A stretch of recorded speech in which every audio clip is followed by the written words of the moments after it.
All right, guys, we're hanging out over here at the headquarters of Crossroad Cues with Ariel Carmeli. This is a random video, but I just want to ask you, give me your funniest Eddie Cohen story right now.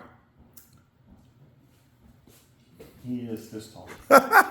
Is he that small in person? No, he's like 5'2", 5'3". Okay. But, you know, like most short people, he's just lives big. Yeah, he does. He does. Yeah, so I noticed, like, in a lot of the things he posts, he likes to hang out with his dog. He likes to play pool, of course, right? His dog, yeah. Well, you know what? You did a great job of teaching him, and he's taken what you've shown him and gone to a ridiculously high level because his cues are in high demand, and I know he appreciates what you taught him, but it must have been cool with you guys working together side by side in the shop, right? Yeah, you know, he's a lot younger than me, and it was really easy to see because I didn't grow up with computers. Yeah. Like, I remember dial-up.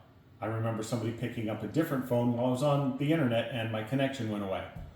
So he grew up with computers. So anytime he needed to learn something for either him or me, he just went online, and that is a foreign concept to me. So I taught him how to build a cue. Yeah. I taught him how to cut points, and I taught him how to inlay. I never taught him how to draw everything that goes in a cue. If you want to make cues, be like Eddie. He went online, he went into the Mastercam forums, and watched and did till he got it right. So all the beautiful stuff you see in his cues, that's all him.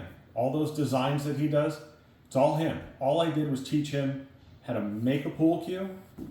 That was it. Everything else after a plain cue like you see on the table, that's all him. How long did he work with you in the shop for over there? I think he was there for 3 years. Okay. So 3 years, he's been on his own for quite a long time now. He's either... I'm so old, I'm getting bad with years. It's been a while. He's either on his 10th or 15th Awesome. anniversary, something like that. Awesome. And you guys see the cues he put up, Yep. Part of the ACA. He was in the ICCS, and I think he won both, like cue maker and design. He's won, and he's been placing real high in everything else too. So he's always knocking on the door of victory, and he's won some competitions, and he's only getting better and better and better and better. So yeah, no, he's doing an awesome job, and you know, Steve's still making the plain cues. Yeah. Steve Serna's working at Eddie's. Yep. And you know, you get those in, and those leave pretty quick. They move as quick as we can get them in too. So you know, we were talking a moment ago about these MC cues that are going to be on the website at crossroadcues.com. Steve Serna, you know, when we first started selling his cues, of course, people only knew him through working at your shop in California. Now I'm getting message after message, email after email. People are like, hey, when's the next batch of Steve Serna cues coming in? Because they love the way he cores, they love the different woods that he uses, and the cues play fantastic. So you know, he's like what I like to call an accidental cue maker. he literally was one of those guys you see stocking stuff in a supermarket, and he retired early because he started working at the supermarkets. Like, yeah, and I mean early in age.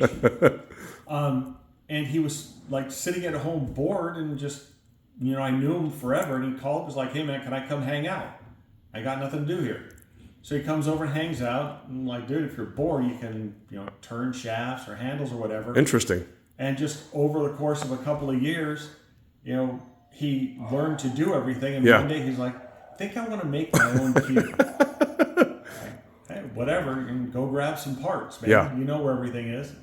And he made a cue, and a couple people were asking for him because they couldn't get mine. They were not available. Yeah.